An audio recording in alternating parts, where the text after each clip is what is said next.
te contar, os olhos já não podem ver coisas que só o coração pode entender. Fundamental é mesmo o amor, é impossível ser feliz sozinho. Boa noite, estamos começando mais um programa essencial, junto com você que está nos assistindo, está conosco ao vivo.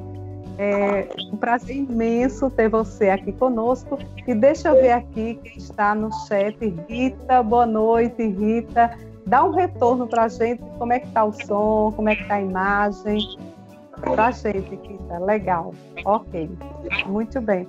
Então, olha, gente, hoje eu estou aqui com uma convidada super especial, Sol Saldanha. Vocês vão conhecer um pouco da história dessa representante linda da raça negra, que tem uma história de superação, história de luta, que vale a pena conhecer e, mais ainda, divulgar esse tema de hoje que nós vamos conversar, eu, Sol e você, sobre racismo. Isso mesmo, este é o tema da nossa live de hoje. Boa noite, Sol. Boa noite, Maura. Boa noite a todas as pessoas que estão conosco, né, assistindo essa live. É um prazer enorme poder contribuir com esse debate. A gente vai fazer aqui uma conversa bem tranquila, assim. É um tema muito rico para mim e espero que seja para todos que acompanhem. Com certeza, muito rico para todos nós, Sol, todos nós brasileiros, e por sermos uma grande aldeia global, todos nós que estamos interligados, né? Vamos lá, né? Vamos começar a nossa conversa. Sol, eu fiz aqui algumas anotações, eu gostaria de introduzir o nosso tema. Antes, deixa eu dizer que o tema racismo, gente, na verdade, foi sugerido por uma seguidora do programa, que é Josi. Ela deve estar chegando aqui no chat. Josi também é negra, muito linda também, e tem uma história de superação, incomodada com os últimos eventos que teve agora no mês de novembro, né? Muita violência com o negro continua, e ela, incomodada com isso, sugeriu o tema racismo, e por estarmos também no mês da consciência negra, eu adorei a sugestão e estamos aqui para conversar sobre esse tema. Então eu coloquei aqui, olha, no Brasil nós temos 56,10% de brasileiros que se declaram negros, isso segundo a fonte do IBGE. E a herança da escravidão, que excluiu durante séculos os negros, gerou uma população que foi privada da sua cidadania, humilhada, violentada, reduzida à situação de objeto de compra e venda, e uma situação que até hoje repercute em recentes acontecimentos de violência contra negros. Então não é por acaso que nós temos o mês da consciência negra, né, Sol? Que é dedicado a esse trabalho de conscientização e busca de mudança dessa realidade. Então nós estamos aqui com Sol Saldanha. Sol, ela é professora da rede pública estadual do Projeto Vida, é funcionária pública auxiliar de biblioteca, poetisa, feminista e ativista na Marcha Mundial de Mulheres, ativista do coletivo Enagrecer. Aí vocês devem perguntar, mas Maura, foi sugerido um tema no programa e você é sempre quem fala sobre o tema que a gente sugere e conversa conosco, só que dessa vez, gente, por tratar-se do tema racismo, eu comentei até com o Sol, quando fez o convite, eu não me considero uma pessoa que tenha voz e autoridade para falar sobre esse tema. Por quê? Porque em nenhum momento da minha vida, e olha, já são mais de 50 anos, eu passei por uma situação de racismo, pelo fato de eu ser branca, né? Então eu não experimentei, eu não vivenciei, eu não tenho essa autoridade de ser alguém que vivenciou na pele. E Sol, assim como Josi, que sugeriu o tema, elas têm experiências, elas têm vivências. além de todo o conhecimento que qualquer pessoa pode adquirir, conhecimento de causa, mas ter voz, ter fala sobre a causa, aí é quem realmente tem a vivência e tem a experiência de sentir na pele, no seu dia a dia, essa realidade do racismo, né, Sol? Sim, Maura. Inclusive, nós conversamos particularmente sobre isso e eu achei de uma sensatez muito, muito importante nesse momento, porque eu acho que, de certa forma, o movimento de pessoas pretas, de pretos e pretas, luta também por esse espaço de voz, por essa representatividade, antes de mais nada. Então, nós temos o que dizer, nós temos o que contar, então é importante que a gente fale, né, com essa propriedade, com esse lugar garantido sobre as nossas causas, sobre as nossas pautas, sobre as nossas vivências, sobre as nossas lutas. Agora vamos começar falando sobre o que é o racismo, Sol. Maura, o racismo, de forma assim bem didática, uma fala mais simples, é uma estrutura de poder que, de certa forma, vai acontecer em vários aspectos da sociedade, né?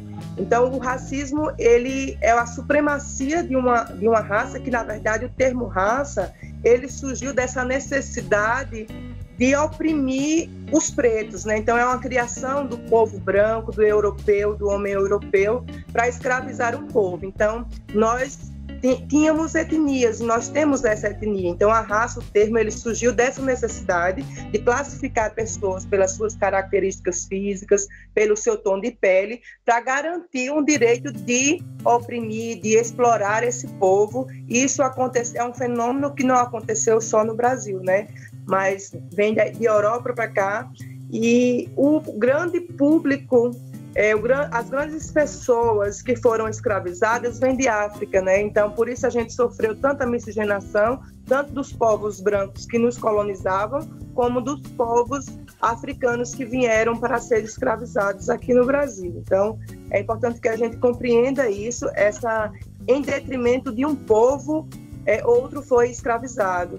E a gente comete, às vezes, alguns equívocos em chamar de escravos. Não existem pessoas escravas, né? Existem pessoas que foram escravizadas. Então, tá aí uma explicação rápida sobre racismo e o mês da consciência negra.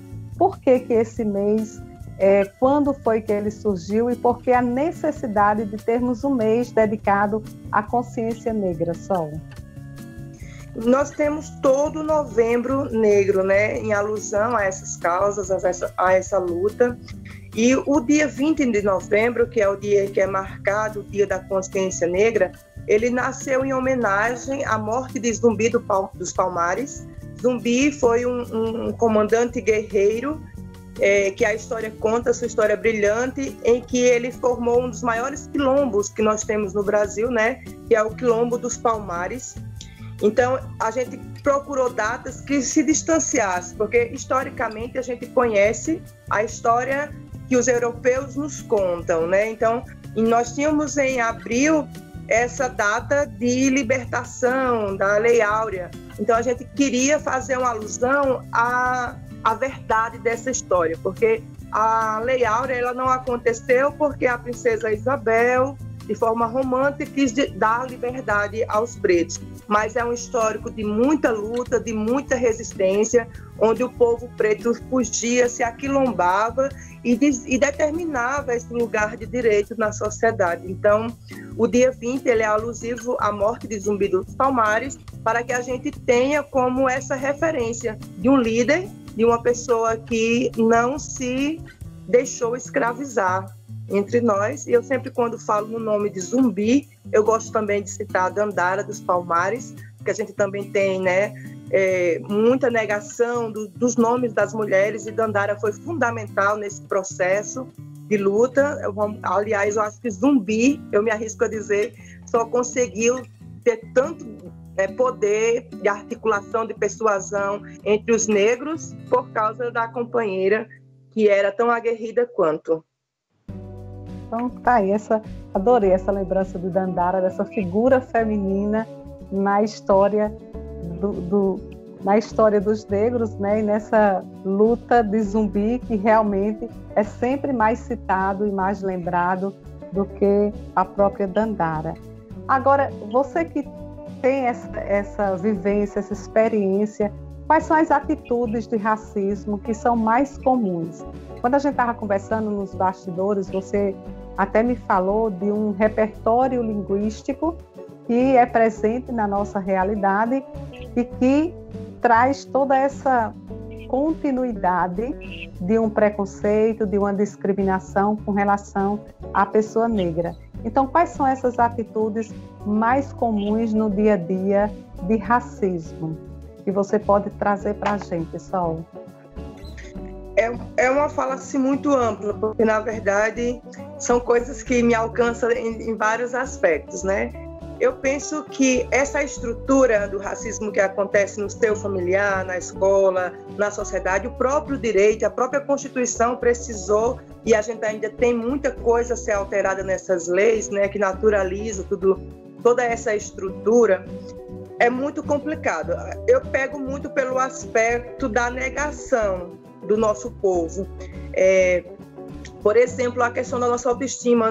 Desde muito cedo, a gente não tem representatividade de pessoas negras em cargos de elite, em cargos de protagonismo, como nas telenovelas, etc. Então, desde muito cedo, da criança, ela vai sofrendo nesse ambiente familiar, porque os próprios familiares, que são pretos também, são construídos nesse lugar de opressão, chamando a criança de cabelo de bucha, fazendo bullying com a sua aparência. O negro está sempre com alusão ao sujo. Então, dentro do ambiente escolar, isso também é muito adoecedor para essa criança negra, que não vê a sua beleza representada nas atrizes de novelas, nos personagens, né, nos telejornais. Hoje a gente já vê, né, muita coisa mudou nesse sentido. Nós já ocupamos vários espaços, mas há um preço de sangue e suor. E com relação à linguística, a gente ainda tem muita sutileza que se estrutura, porque aqui no Brasil a gente também tem esse diferencial. Se a gente for comparar, por exemplo, com os Estados Unidos, o racismo que acontece no Brasil, ele não é tão segregacionista como é nos Estados Unidos. Em alguns lugares, pretos não podem entrar, por exemplo. Nós não temos isso aqui, esse lugar de branco, esse lugar de preto, onde pode sentar, onde, né, não temos, mas nós temos um racismo muito velado. E a língua, ela, de certa forma, naturaliza muito isso. Eu fiz uma seleção de algumas palavras que a gente pode tratar aqui, por exemplo, a palavra doméstica, né, que eram negros que eram tratados como animais, como rebeldes, e eles precisavam desse corretivo, né, na chibata, para ser corrigido. Então, daí surgiu o termo doméstico. Cabelo ruim é alusivo ao cabelo afro, como se o cabelo tivesse alguma postura. Não existe cabelo bom ou ruim, existem pessoas, né, com atitudes boas ou ruins. Não sou como as tuas negras. Ela também é algo que surgiu lá da Casa Grande, porque a esposa, naquela época, nós temos também uma sociedade muito machista e que tem essas raízes. Então, essas esposas, mulheres brancas, eram tratadas numa relação sexual de algo muito para concepção, para a gravidez, para a formação da família. Então, esse prazer, esse sexo, de qualquer forma, era feito com as mulheres negras, né, na senzala, que eram estupradas. Então surgiu esses termos, não sou como as tuas negras, como se mulheres negras fossem mulheres desfrutáveis, né? O termo denegrir também é um verbo que a gente coloca como uma referência a pejorativizando, né? Diminuindo. Quando a gente denigre, é algo que piora, que fica mais ruim, que fica pequeno, tudo alusivo a coisas muito ruins quando a gente tem o termo negro. Outra coisa bastante discutida é a questão da cor da pele. Isso é tratado desde a infância, nas creches. Quando as crianças pedem um lápis cor de pele, a gente percebe ali, nesse momento, que tem um padrão e essa cor de pele não é a minha. Ela nunca vai pegar um lápis preto ou um lápis marrom. Ela sempre vai pegar um lápis um tom rosado. Então, a gente vai percebendo que no racismo no Brasil ele tem esse aspecto da sutileza, que fica tudo ali na subjetividade E a gente, somente o negro, de certa forma, está atento a esse sofrimento. Muitas vezes o branco está ali diante de uma atitude racista e ele não tem essa percepção de que tem alguém sofrendo com uma piada, com um termo, né, relacionado. Então, assim, o preconceito que a gente sofre no Brasil é algo muito, eu penso que, por ser mulher, é algo muito estético, né? É algo que é muito negado. A gente ainda precisa cortar os nossos cabelos para ter acesso a algum emprego, a gente ainda precisa tirar as nossas tranças, que são características vindas, né, do nosso povo, originárias, para garantir essa aparência para alguns locais comerciais, para ter acesso a esse emprego. Então, são coisas que vão ficando ali na subjetividade, como se não fosse bonito, como se não fosse aceito. E acontece mais ou menos desta forma. E tem até aqui no chat, tem uma participação. Marquinhos, boa noite, Marquinhos, seja bem-vindo. Não se deixe levar pelo racismo, concordo, Marquinhos, mas é como a própria Sol diz, é tão velado que às vezes a gente se deixa sem nem perceber. Disse uma piada e a gente acha engraçado e termina sendo cúmplice do racismo sem nem se dar conta de que isso está acontecendo, de tão velado que a coisa acontece. E Rita pede assim, Rita Cruz, que trabalhou com você, lembra lá no Silvio Bezerra, está aqui conosco.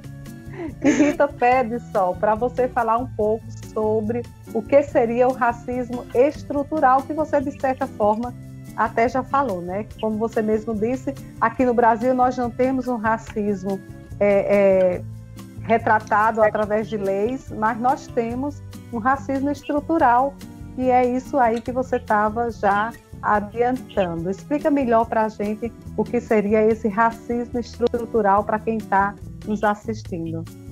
Certo.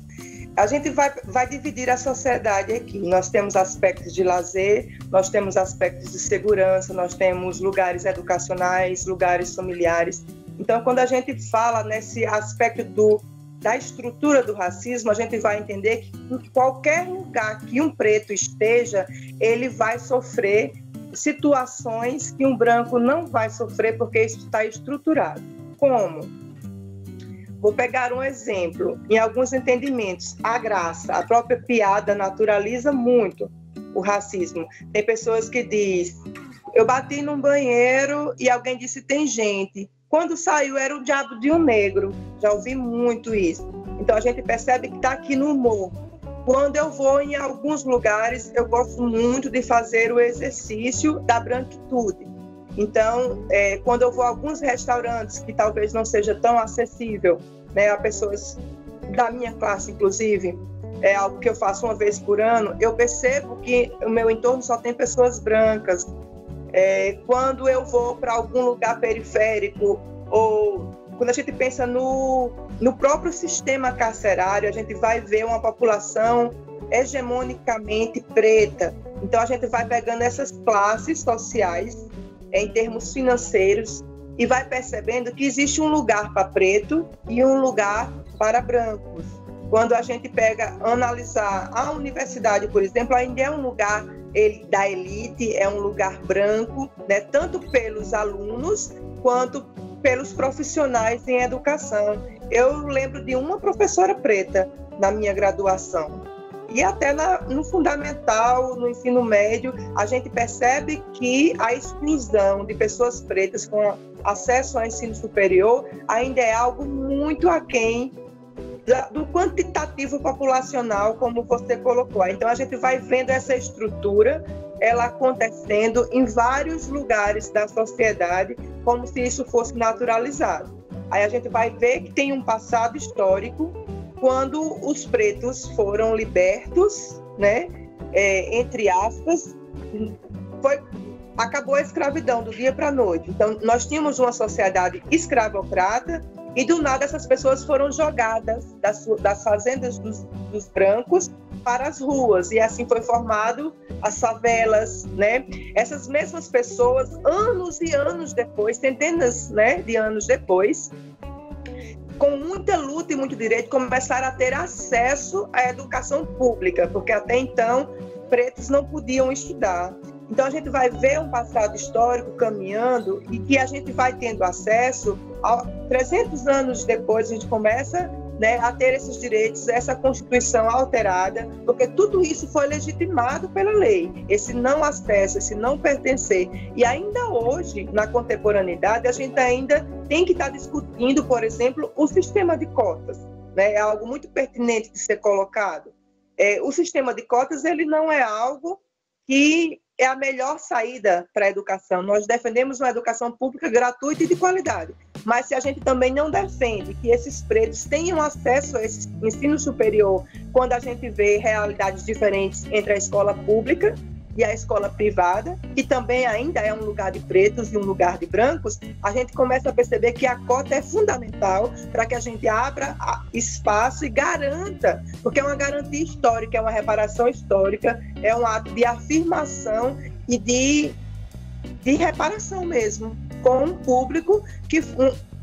com pessoas, na verdade não quero colocar público, com pessoas que foram negadas historicamente e que agora lutam por esse lugar de acesso. Então, quando a gente é um bom exercício a gente fazer em todos os lugares que nós formos a partir de hoje, olhar em volta. Se esse lugar é um lugar acessível, a gente vai ver muitos pretos, mas se é um lugar que não é acessível, economicamente falando, a gente vai ver que é hegemonicamente branco. E por quê? Porque onde estão essas pessoas? Se somos maioria, né, no Brasil, porque nós não estamos ocupando esses lugares com a remuneração melhor. Então, aí a gente vai entender que essa estrutura, de certa forma, legitima tudo isso e nega ainda esses espaços para alguns. Pois é, não nega por lei, mas nega por estrutura, né, e por vivência repetidamente, né? De século para século, a coisa vai se repetindo. E eu fiquei assim, achei super interessante quando, lendo a respeito, eu descobri que o Brasil é o país fora da África que tem o maior número de negros na sua população, né? Nós temos o quê? 56,10% da população. Então é incrível que, tendo uma população com mais de 50% de negros no país, nós não tenhamos, por exemplo, nunca tenha tido um presidente negro, né? Só houve Nilo Peçanha, que não foi eleito, ele substituiu o presidente, na verdade, ele não foi eleito, mas foi o único.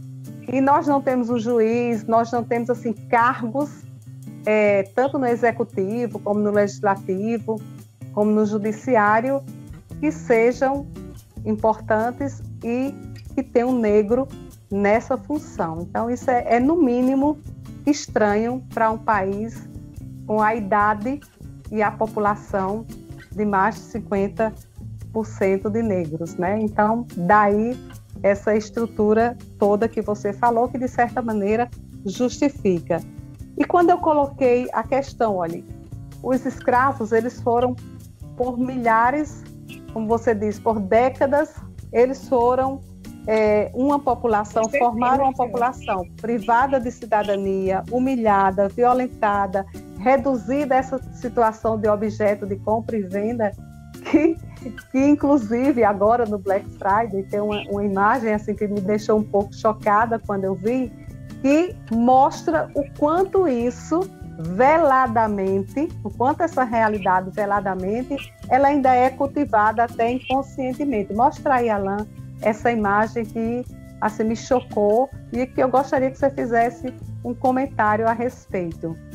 Se é verdadeiro, se não é, mas que me chamou muita atenção. É uma imagem que explica o termo, o vocabulário Black Friday. Olha, baseado em fatos reais, Black Friday 1904. Isso procede, não procede, é fake? O que é que você diz a respeito, Sol? A gente fez uma pesquisa e disse que era fake, né, Alain? A data. A data.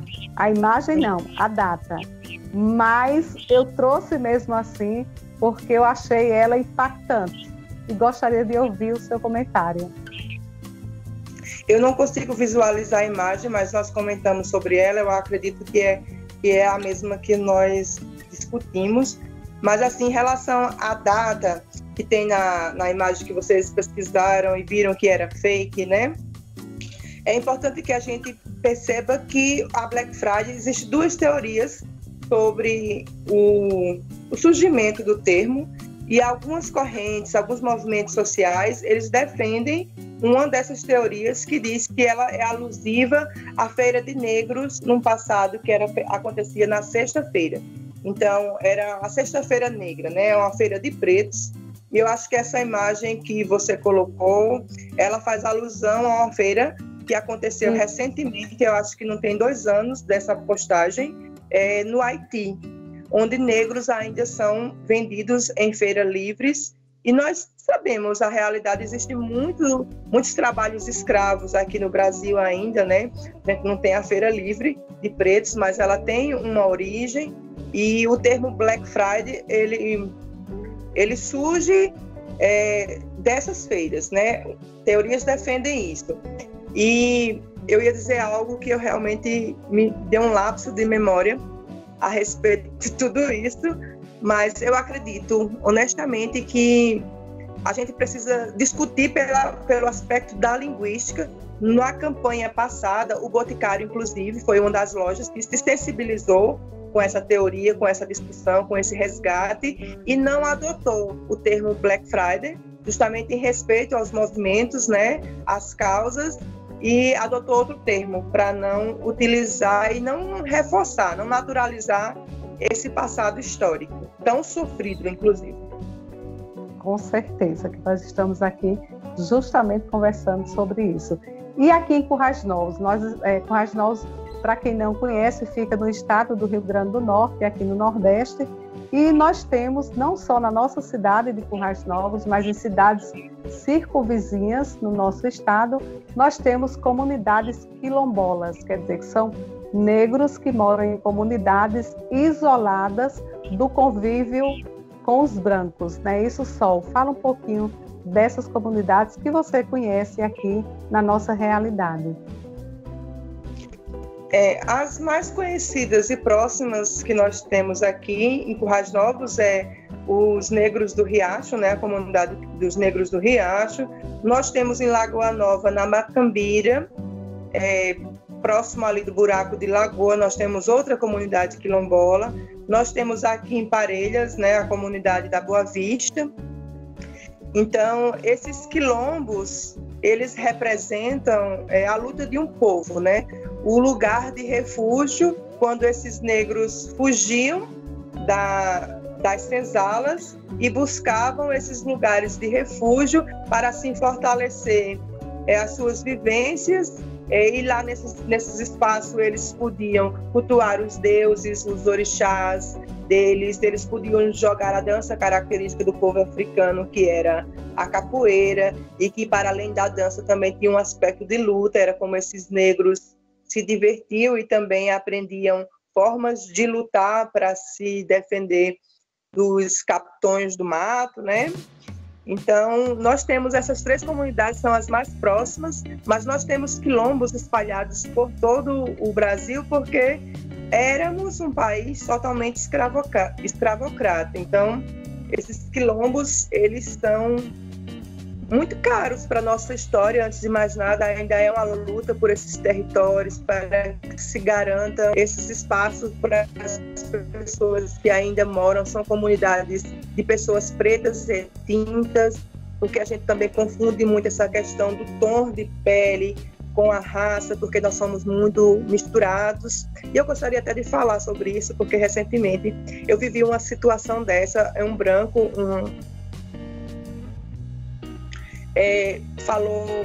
negou a minha negritude, né? E eu fui tentar explicar para ele que o fato da gente ser miscigenado e ter um tom de pele mais claro não quer dizer que a gente precise não assumir eu sou preta porque eu sou povo, eu sou raiz, eu sou ancestral.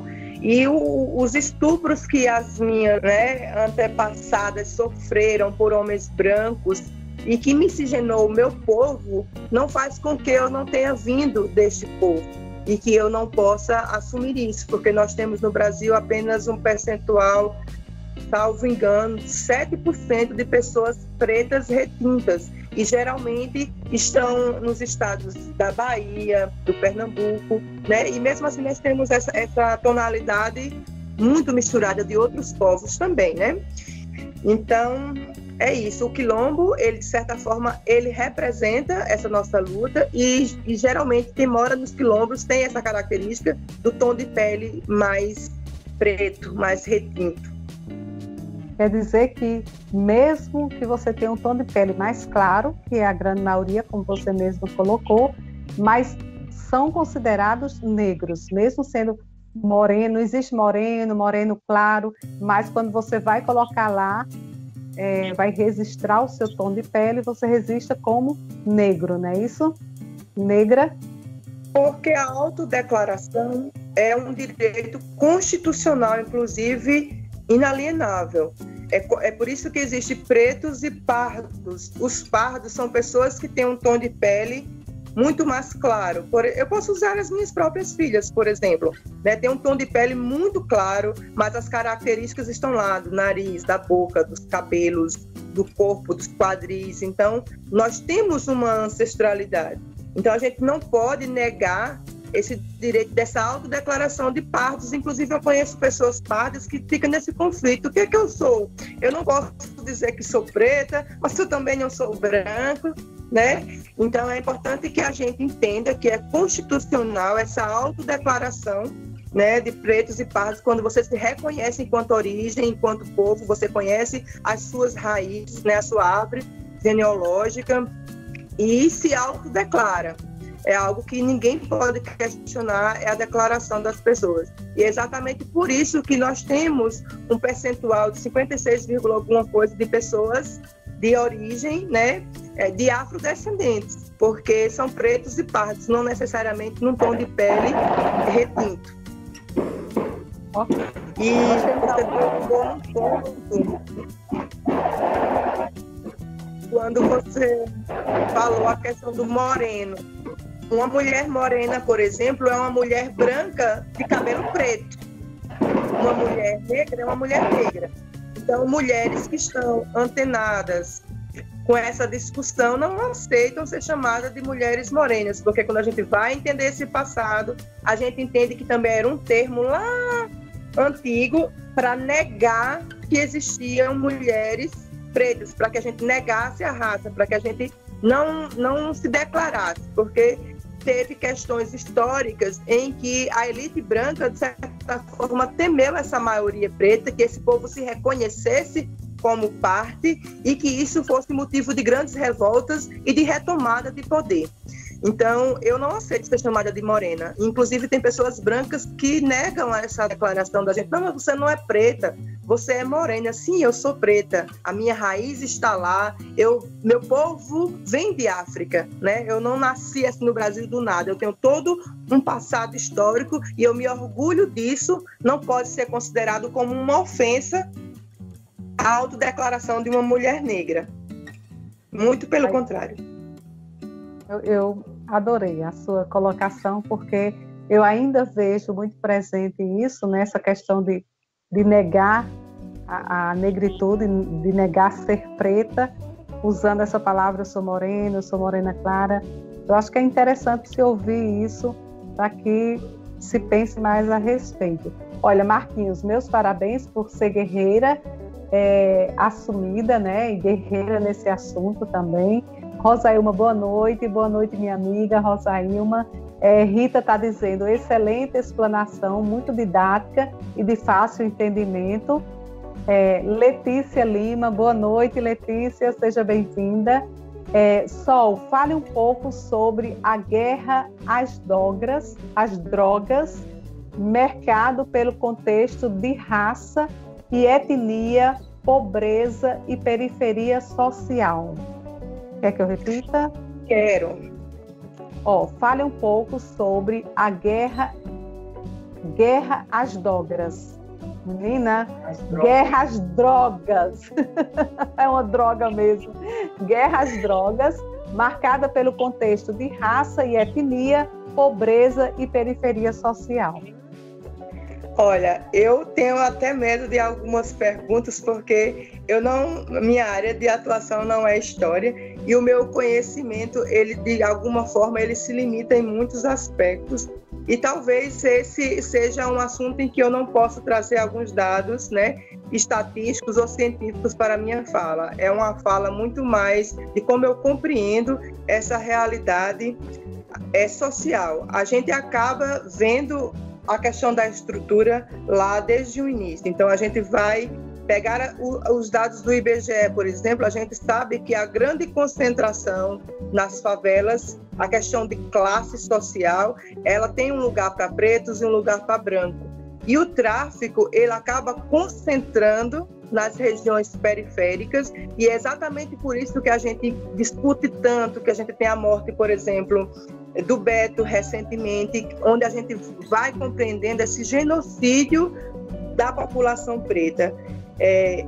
Posso pegar, por exemplo, também as realidades periféricas nos grandes centros, nas favelas, onde crianças pretas têm realidades completamente diferentes, onde as milícias, por exemplo, no Rio de Janeiro, a gente tem uma cidade, né, governada por milícias, e a gente entende claramente que quem está sendo exterminado, quem está vivendo à margem dessa sociedade, quem está em vulnerabilidade social, quem está tendo o acesso à educação negado, é o público, são pessoas pretas. Então, a gente vê um cárcere lotado, as delegacias de pessoas pretas. Então, tudo isso está muito conectado. A guerra contra as drogas, a questão da legalização da maconha, que também é uma pauta muito polêmica. Algumas pessoas não conseguem entender que o fato da maconha não ser legalizado tem um fundamento, uma base capitalista, de interesse de problemáticas na sociedade, como o próprio álcool, né, que é lícito. Então, tudo isso está conectado e interligado de alguma forma com o genocídio de adolescentes pretos e de uma realidade de famílias que acabam estando à margem dessa sociedade, relacionando tudo isso. Eu sei que deixo muito a desejar com os anseios. Foi a Letícia que perguntou? Foi Letícia Lima. Pois é. Mas eu não me arrisco muito a aprofundar nesses assuntos, porque, confesso, não tenho propriedade para falar sobre isso de uma forma que seja objetiva, sem colocar a minha opinião, né, intrínseca a todo esse entendimento. Olha, Maria das Vitórias, boa noite. Maria das Vitórias, seja bem-vinda. Maiane Fabiola também está dizendo um tema muito importante a ser discutido. E eu gostaria agora só de ler para você, quando Josi sugeriu o tema racismo, eu conversei com ela para saber o porquê dela ter sugerido o tema, né? E pedi que ela, minha irmã foi logo dizendo que ela é muito tímida, não iria participar do programa, então eu pedi que ela mandasse um depoimento de alguma vivência em que ela foi vítima de racismo.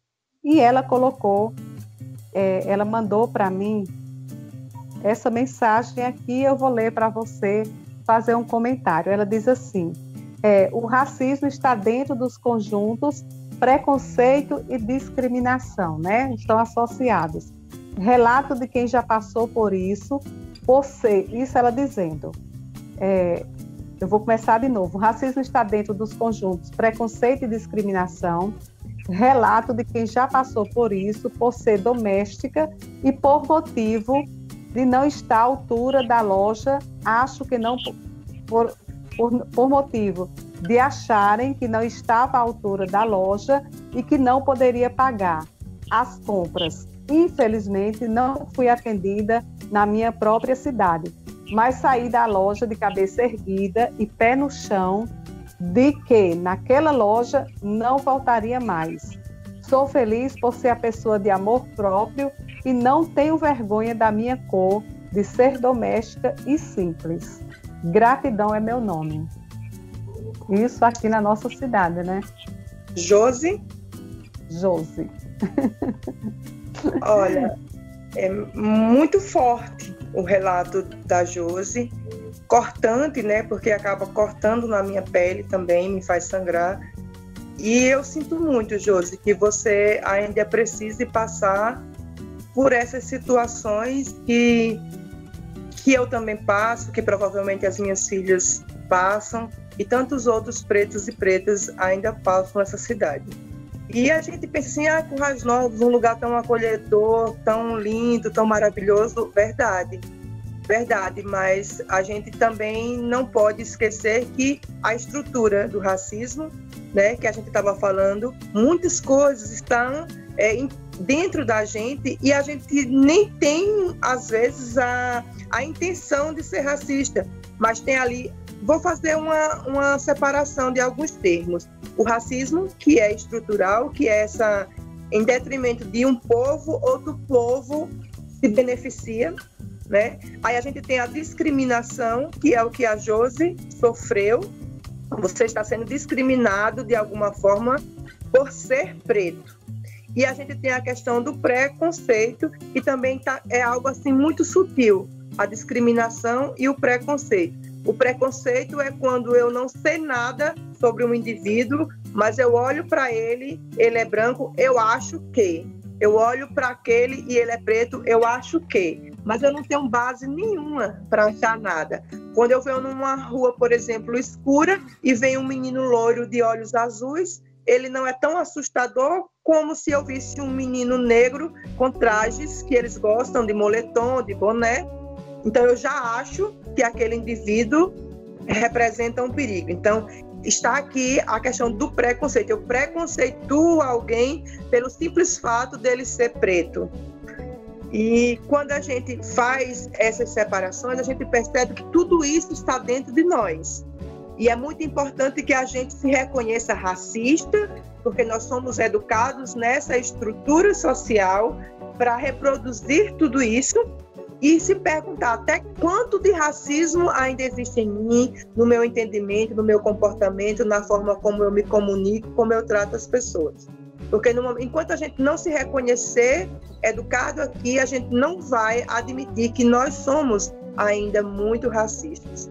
E eu aconselharia para a Josi que ela, de certa forma, absorvesse esse lugar de luta, esse lugar de aquilombar-se, de resistir. Acho muito importante que a gente cite nomes, que a gente diga qual foi a loja, qual foi o vendedor que cometeu o crime, porque enquanto a gente não começar a tratar o racismo como de fato é um crime e que essas pessoas se responsabilizem por as suas ações, pelas suas atitudes, a gente não vai provocar esse constrangimento que inclusive não é meu, não é de Josi, precisa ser do estabelecimento, precisa ser do funcionário. Aí a gente silencia e protege o opressor e volta para casa com a nossa dor, por mais que a gente tenha essa fortaleza de resistir, levantar a cabeça, ter orgulho de quem é e saber que a gente podia comprar, que a gente podia pagar, sim, por que não? Mas tem alguém que está protegido e é o criminoso. Então, no momento que a gente começa a expor essas situações, obviamente a loja já coloca uma nota, já pede desculpas, se for o caso, processa a pessoa que agiu criminosamente, que não tem o direito de fazer isso com ninguém. Então, eu fortaleço muito que pessoas pretas tenham esse aspecto e essa característica da luta, porque o constrangimento não pode ser nosso, tem que ser de quem nos constrange. Correto, concordo plenamente com você. É assim que a gente pode conseguir que a coisa seja diferente. Olha, Maria das Vitórias Ferreira, ela até faz um depoimento aqui, ela diz assim: eu presenciei uma cena que nunca, todo maiúsculo, nunca esquecerei. O sobrinho de uma amiga falou que perguntaram a ele se ele era sobrinho da Morena, se referindo a ela. Ela perguntou a ele qual era a sua resposta. E ele disse que sim. Logo ela falou que a resposta era errada, pois ela não é morena, e sim negra. Tive muito orgulho dela. Olha só, né?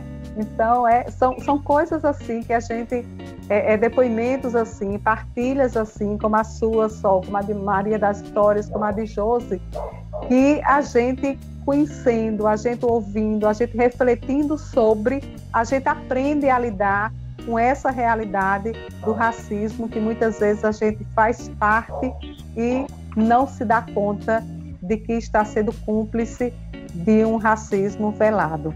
Olha, eu gostaria de, enquanto eu estou conversando aqui com o Sol, eu gostaria que vocês que estão aí no chat respondessem se alguém de vocês conhecem ou sofreram um gesto de exclusão, de desconfiança, de preconceito, de inferiorização pela simples razão de ter uma pele negra.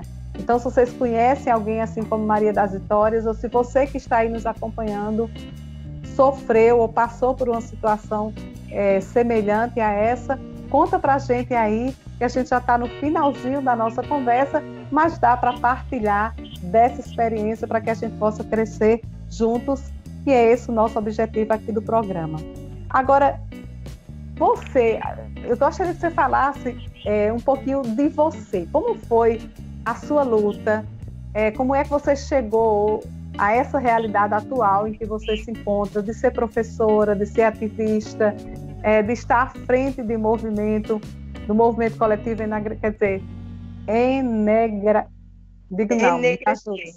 enegrecer.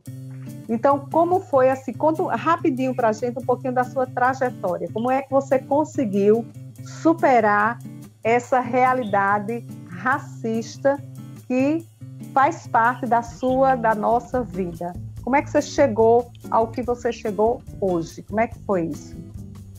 Nossa, é algo que eu não consigo colocar em meia dúzia de palavras.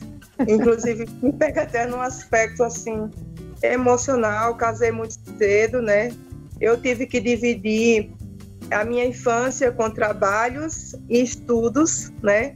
Meus pais, quando eu estava próximo da adolescência, meu pai era feirante, vendia hortifrutis granjeiros, depois ele foi vender peixes.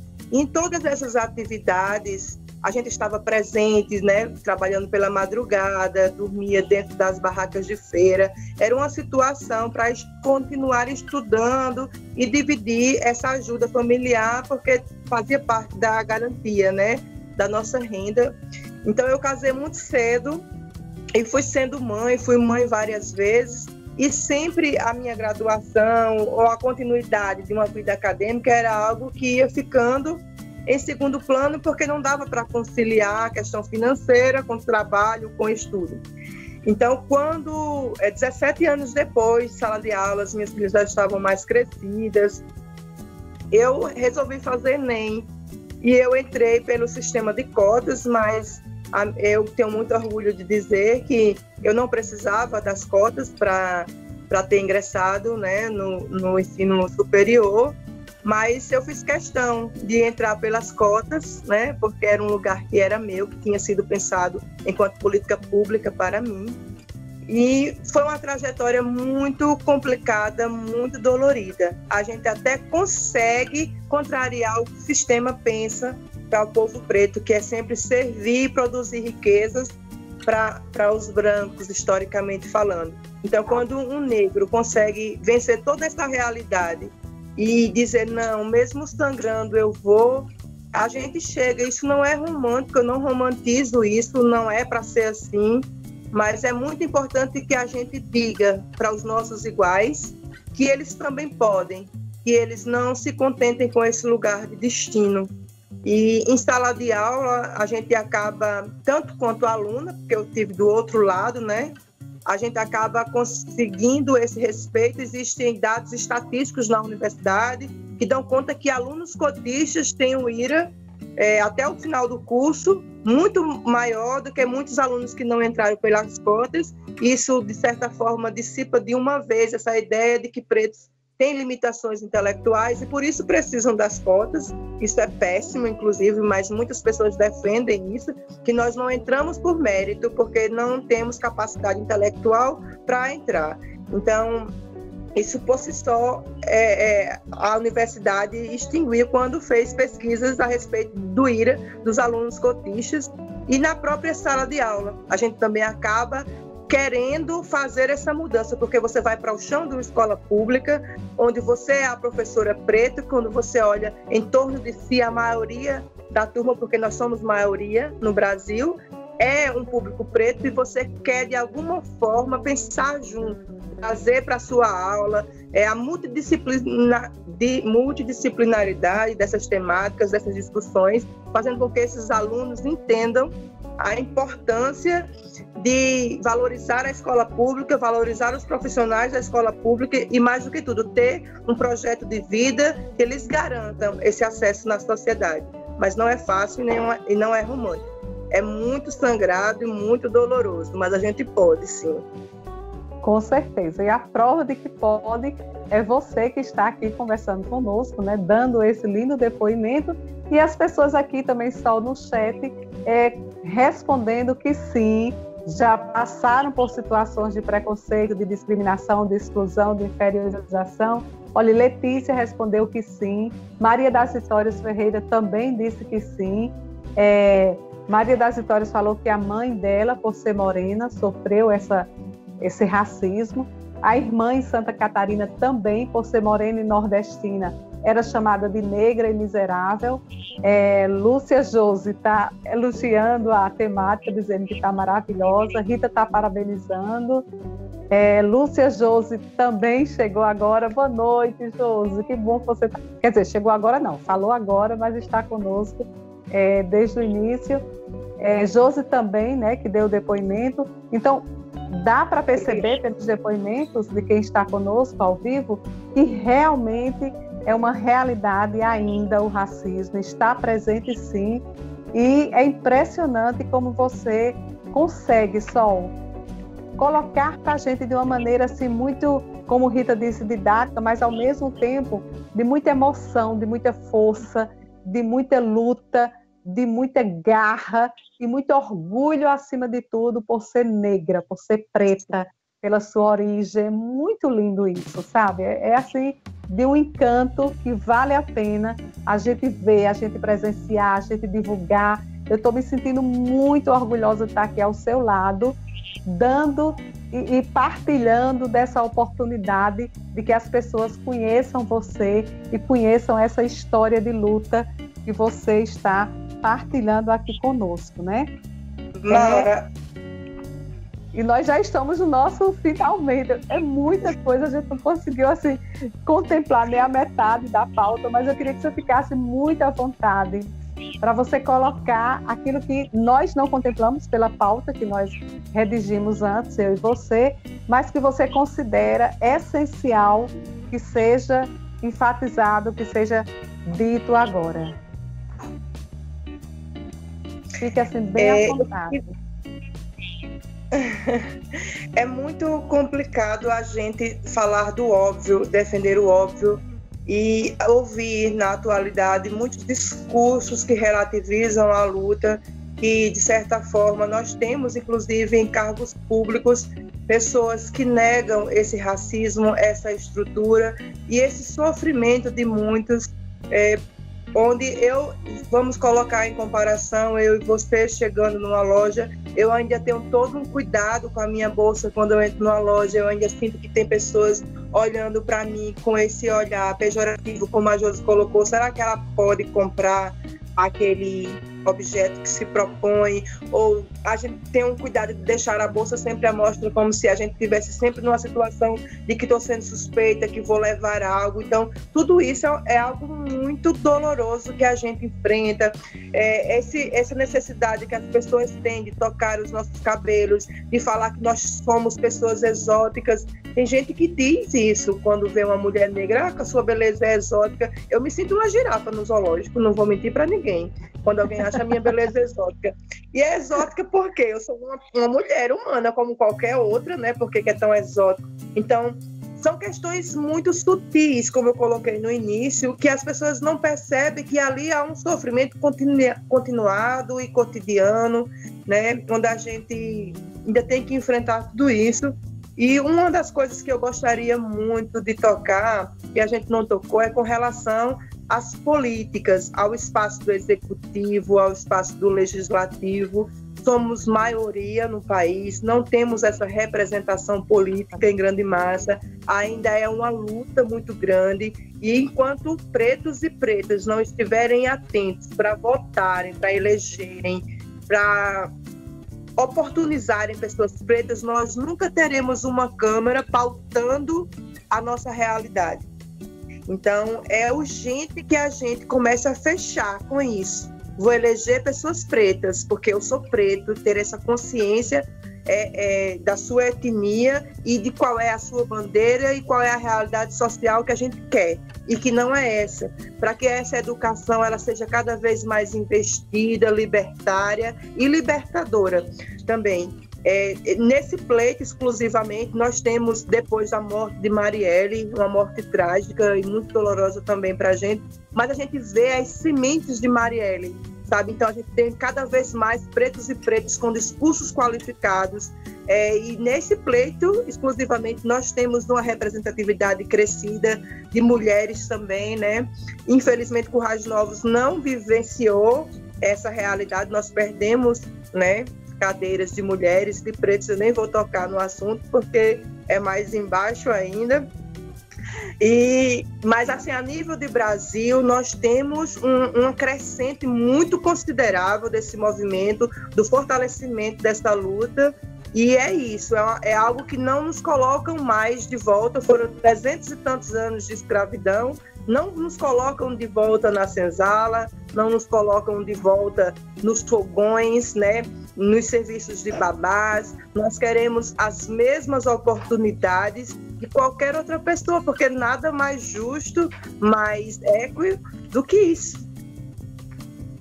Verdade, né? E mesmo sabendo que essa representatividade em relação ao número populacional de negros ainda é pequena, muito pequena, insignificante em relação ao número representativo, porém, como você mesma disse, crescente, existencial, e que precisa, sim, ser investido nisso, né? Precisa que os negros, os pretos, eles se unam cada vez mais, eles ganhem cada vez mais força, e que nós brancos, gente, essa branquitude, pelo amor de Deus, reconheça também a sua participação e a importância de unir forças, porque somos todos brasileiros, somos todos irmãos e não somos diferentes, exceto pela cor. Somos humanos e somos iguais em direitos, pelo menos deveríamos ser na prática, iguais em direitos. Então, fica aqui o nosso apelo, a nossa reflexão. Eu quero agradecer de coração, Sol, pela sua participação. Foi muito importante para mim, para o Programa Essencial, essa oportunidade de ter a sua participação aqui conosco, mostrando essa sua leitura com a fala de direito, com a autoridade que a sua cor, a sua etnia lhe dá para você, honrosamente, com a história de vida e de luta, você nos presentear com esse momento, tá? Muito obrigada. E obrigada também a quem esteve conosco. Julinha chegou agora. Boa noite, Julinha. O tema de hoje está incrível. Cheguei atrasada, mas cheguei. E seja bem-vinda também. E é isso aí. Fica à vontade para as despedidas. Sol, agora é com você. Tá aí, gente, os contatos de Sol, o Instagram, o Facebook. E agora ela vai falar um pouquinho e remeter vocês lá a conhecerem. Eu fiquei lisonjeada com o convite, estou sempre à disposição do programa de você, Maura, para contribuir. De alguma forma a gente pensou em fazer essa fala de uma forma que a gente alcançasse realmente, porque são pautas muito mais caras, muito mais profundas, e que é responsabilidade de todos nós, né? Começar a adentrar sobre isso, compreender esse processo histórico, essa negatividade, esse lugar que é também muito confuso. Muitos brancos dizem, mas eu não escravizei ninguém, mas eu não exploro ninguém, mas eu também sou negra e eu não estou escravizada, eu não fui escravizada. A gente está falando de um contexto em que o meu povo foi negado e que o branco está num lugar de privilégio. Então, no momento que a gente reflete tudo isso, a gente, por justiça, né, sente o desejo de lutar por uma causa onde a sociedade como um todo seja tratada com igualdade, com oportunidades iguais. Então, foi muito caro para mim estar aqui com vocês. Mando um beijo e um abraço por todas as pessoas que ficaram no chat, interagindo com a gente, fazendo perguntas difíceis para a Sol. E é isso, foi muito bom estar aqui com vocês. Estou à disposição sempre. Ok, gente, eu quero convidar vocês a conhecerem nossas redes sociais, o Instagram do Programa Essencial, o Facebook do Programa Essencial, o canal com muitos vídeos aí publicados no canal com os temas de saúde, bem-estar e qualidade de vida, e também as redes sociais de Sol, que mostra toda essa sua luta e essa sua história de vida tão bonita, tão forte, tão guerreira. Então nós ficamos por aqui, fiquem com Deus, e na próxima semana nós estaremos de volta com o tema que você agora vai escolher para a gente conversar na próxima semana. Sol, beijão, minha linda, muito obrigada. E nós ficamos por aqui, gente. Até a próxima quarta.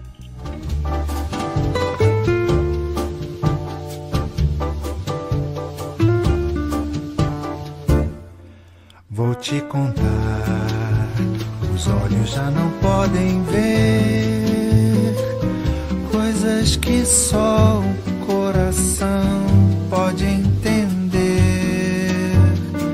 Fundamental é mesmo o amor. É impossível ser feliz sozinho. A nossa live terminou, mas você pode assistir no canal no YouTube Programa Essencial CN. Esta semana nós conversamos com uma convidada especial sobre o tema racismo. Ela tem lugar de fala e é autoridade no assunto, pois pertence ao percentual de 56,1% dos brasileiros que se declaram negros, segundo o IBGE. Eu estou falando de Sol Saldanha, que é professora, ativista e poeta, e nos contou um pouquinho da sua história de superação e de luta nessa causa que é de todos nós brasileiros. Vai lá no nosso canal, confere, se inscreve e deixa o seu joinha.